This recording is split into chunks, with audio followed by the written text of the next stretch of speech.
नमस्कार, मैं पंकज कुमार। फिल्म जग्गा जासूस तो आपने देखी ही होगी। अगर नहीं देखी है तो उसके एक सीन के बारे में आपको बताता हूँ।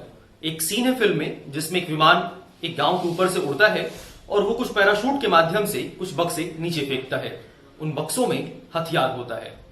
ये सिर्फ एक फिल्म की कहानी नहीं है, ये एक सच्चाई है, एक वास्तविक घटना है जो आज से करीब 20-22 साल पहले भारत के पश्चिम बंगाल के पुरुलिया में घटी थी। पुरुलिया में क्या हुआ था, पूरी कहानी क्या थी, आइए हम आपको इस वीडियो में दिखाते हैं। आधुनिक भारत की सबसे रहस्यमय घटनाओं में से एक पुरुलिया हथियार कांड को माना जाता है, जिसने भारत की जांच एजेंसियों और खुफिया संस्थाओं की धज्जियां उड़ा दी।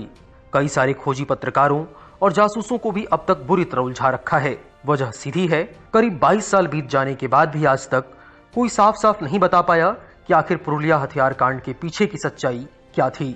अब तक जो सामने आया है वे है अनुमान, विरोधाभासी विश्लेषण और कुछ हद तक बिल्कुल असंभव सी लगने वाली व्याख्याएं। इन तमाम बातों पर चर्चा करने से पहले आइए अब जानते हैं ये पूरा मामला आखिर था क्या। 18 दिसंबर 1995 को पश्चिम बंगाल की पुरुलिया में जब सुबह ग्रामीण उठकर अपने खेतों की तरफ जा रहे थे, इस दौरान उन्हें अचानक जमीन पर कुछ बक्से दिखाई दिए। जब इन बक्सों को खोला गया तो ग्रामीणों की आंखें खुली की खुली रह गईं। इनमें भारी मात्रा में बंदूकें, गोलियां, रॉकेट लॉन्चर और हथगोले जैसे हथियार भरे हुए थे।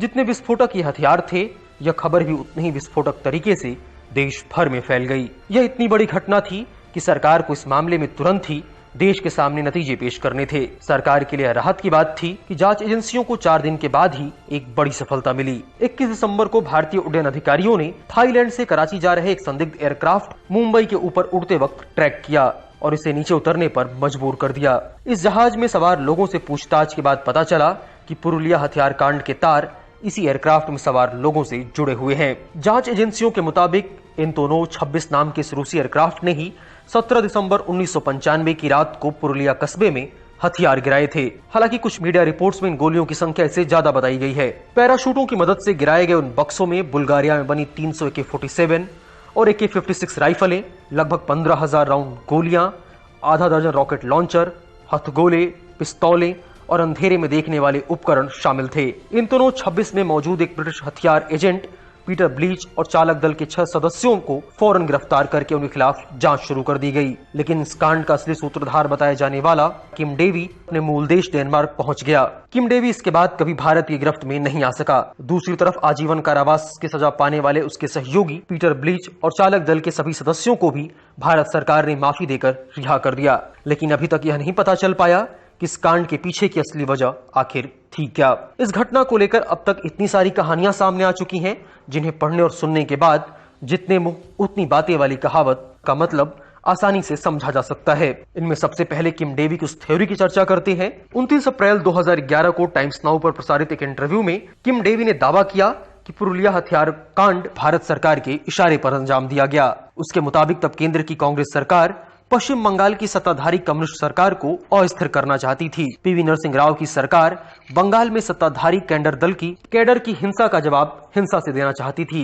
इसलिए उसने ब्रिटिश खुफिया एजेंसी MI5 के साथ मिलकर एक योजना बनाई। डेवी ने इंटरव्यू में बताया कि इस योजना के तहत विदेश से हथियारों की खेप लाकर बंगाल के स्थानीय लोगों और नक्सलियों में बांटी जानी थी, ताकि वे राज्य के खिलाफ युद्ध छेड़ सके। डेवी का यह दावा अगले ही दिन खारिज कर दिया गया। इस मामले की जांच कर रही CBI ने इसे बरगलाने वाला बयान बताते हुए कहा कि वह अपनी पहले वाली दलील पर कायम है, जिसके मुताबिक इस घटना के पीछे एक धार्मिक आध्यात्मिक संगठन आनंद मार्ग का हाथ था। हालांकि CBI के इस खंडन के बाद भी कुछ ऐसे सवाल हैं जिनके आधार पर डेवी का दावा भले ही 24 कैरेट का न लगे, पर आसानी से खारिज होने वाला भी नहीं लगता। सबसे बड़ा सवाल है, क्या बिना भारत सरकार की जानकारी और इजाजत के कोई विदेशी एयरक्राफ्ट, वो भी हथियारों से भरा हुआ, भारत के वायु क्षेत्र में प्रवेश कर सकता था? और तो और वो एयरक्राफ्ट 8 घंटे तक बनारस के एयरपोर्ट पर भी रुका रहा। यहाँ से ईंधन भरवाने के बाद ही इसने पुरुलिया में हथियार गिराए थे। फिर वह कोलकाता होते हुए थाईलैंड निकल गया। जानकार सवाल उठाते हैं कि एक ऐसा विमान जो 8 घंटे तक एयरपोर्ट पर रुकने के बाद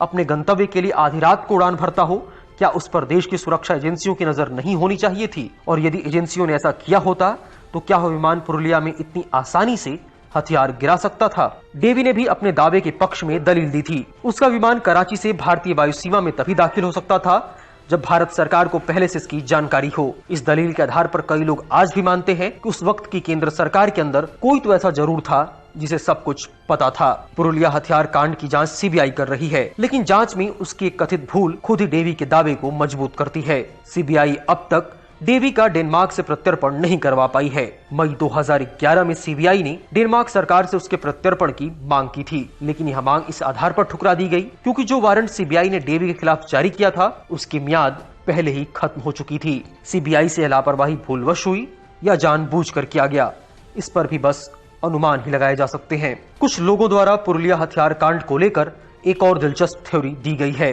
इन लोगों में अधिकतर रक्षा विशेषज्ञ हैं। इनका मानना है कि यह हथियार बांग्लादेश के उग्रवादी गुटों के लिए थे, लेकिन भौगोलिक सीमा की पहचान करने में गलती होने की वजह से इन्हें पुरुलिया में गिरा दिया गया। कुछ लोग इसे अमेरिका की करतूत बताते हुए कहते हैं कि उसकी खुफिया एजेंसी CIA ने म्यांमार के काचेन विद्रोहियों की मदद के लिए हथियारों से भरे इस एयरक्राफ्ट को भेजा था।